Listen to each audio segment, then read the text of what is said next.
Imagine a world in which humans live in balance with nature. Imagine using energy that you've collected from your rooftop, from your solar panels, or from your local solar or wind farm.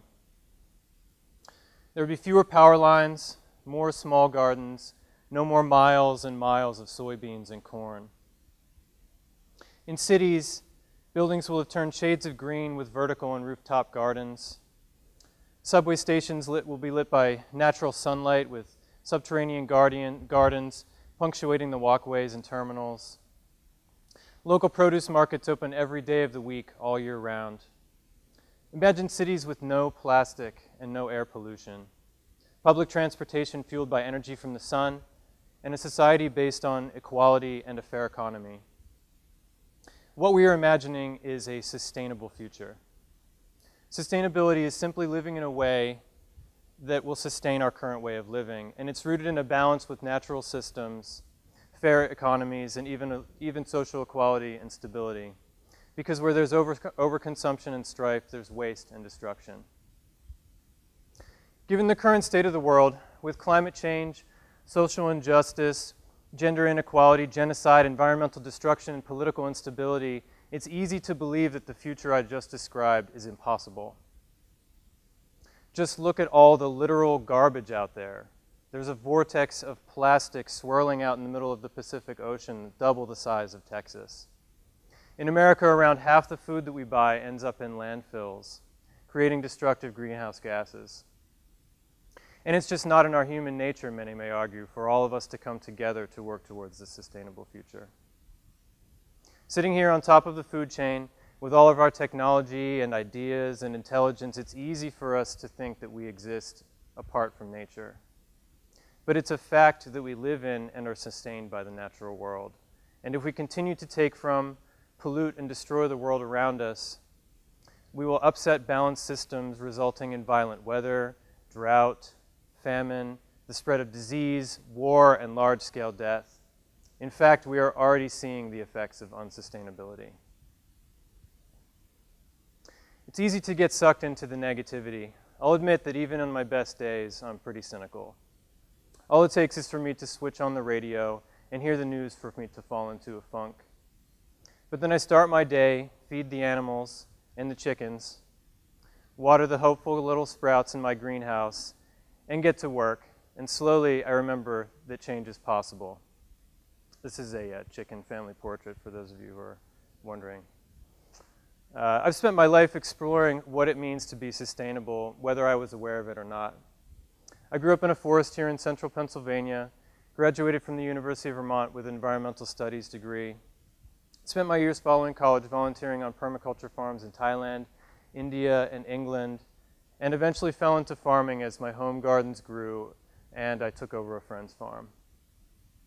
I often refer to my years of travel as my graduate school, and it was those experiences abroad that have ultimately shaped my existence as a farmer. In northern Thailand, at a place called the Panya Project, located around here, I was introduced to permaculture farming and natural building. Permaculture is a set of principles and practices that are used to achieve sustainability in human cultures.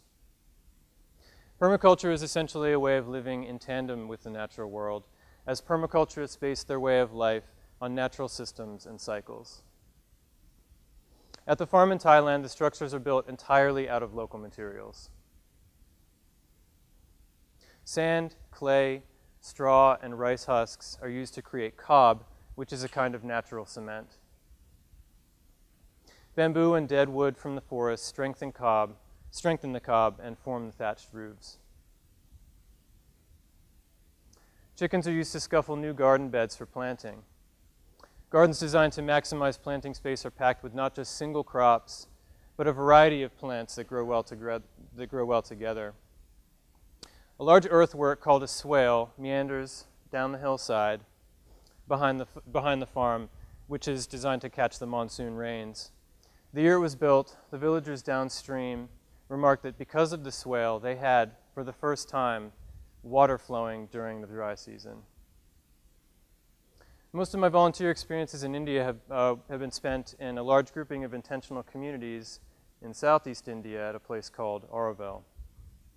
Oroville was founded as a place where people from all over the world could come together and work toward human unity and sustainability. Once a dusty desert, Oroville is now a thriving jungle, crisscrossed by bicycle paths and studded with scores of communities full of artistic and motivated people from various backgrounds. It is not a utopia. All the same human dramas play out there, and yet there is something truly inspiring about Oroville.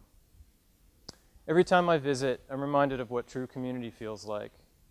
And I don't mean to downplay how lovely our community is here in central Pennsylvania. I mean to say that it's simply different when you live in a place where most of the people around you are working toward a common goal, that goal being human unity and sustainability.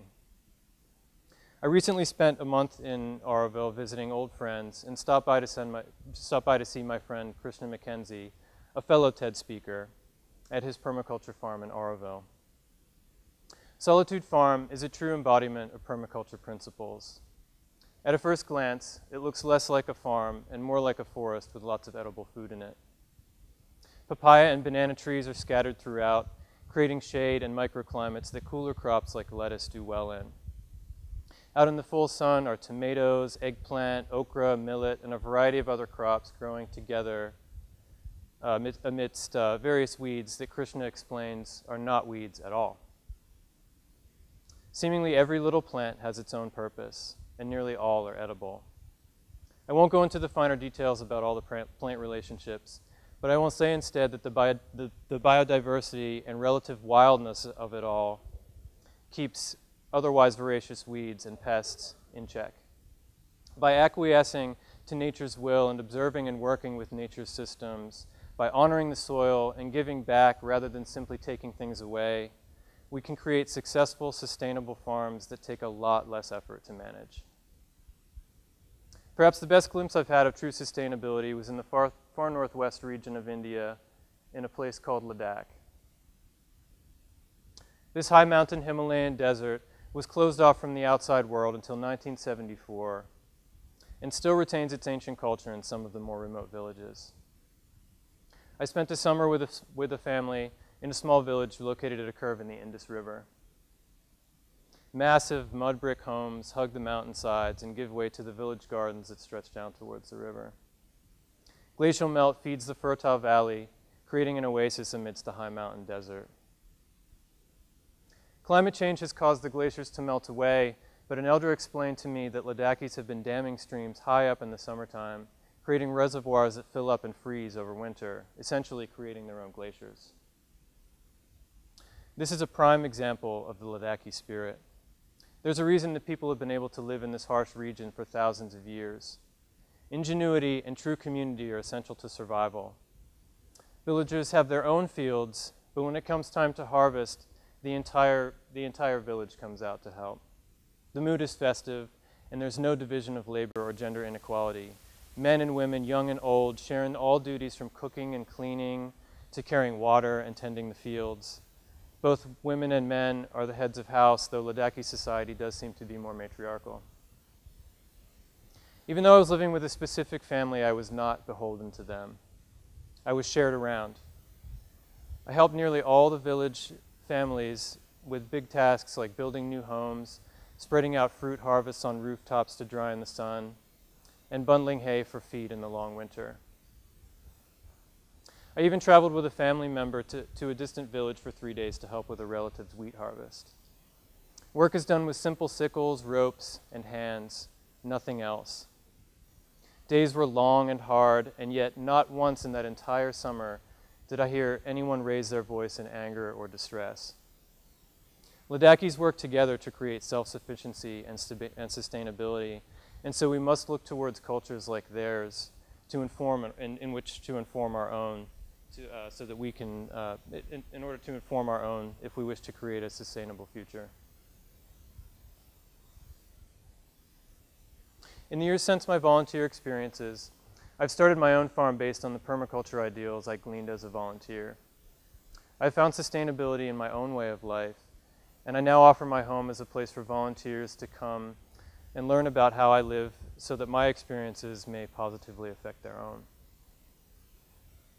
In the past 4 seasons, I've hosted volunteers from New Zealand, Singapore, Japan, Spain, France, Switzerland, and Norway, in addition to several local volunteers.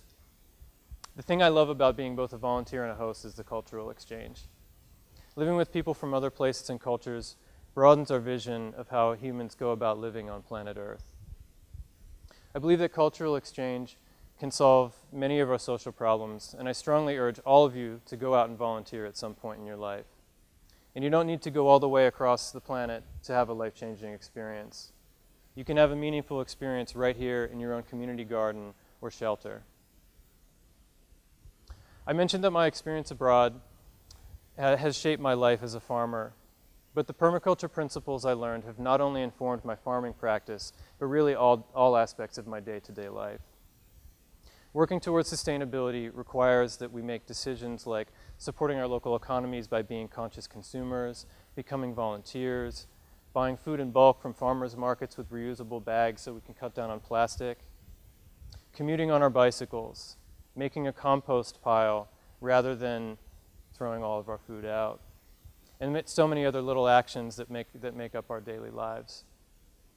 We often have the tendency to compartmentalize things in our day-to-day, but permaculture asks us to take a holistic approach to our lives. Sustainability in permaculture here in the States looks quite a bit different than the way my friends live in Thailand and India. Natural building, for example, means making structures with materials one finds in their local environment. My greenhouse is made completely of glass windows that I found locally. Some were sitting unused at friends' houses, some I found on the side of the road, some I even found sitting around in my basement. Nails and screws were given to me by a friend who didn't need them. Some of the supports are logs that I cut in the forest behind my house. It doesn't look like a natural structure, but it was sourced from my local environment, and I built it for literally $0. While visiting friends in Detroit, Michigan, I caught a glimpse of what sustainability in an urban setting can look like. Community gardens are seemingly everywhere on formerly vacant lots. Many young people live off-grid and have jobs with community development groups. Solar panels and cob stoves are not an uncommon sight in refurbished homes.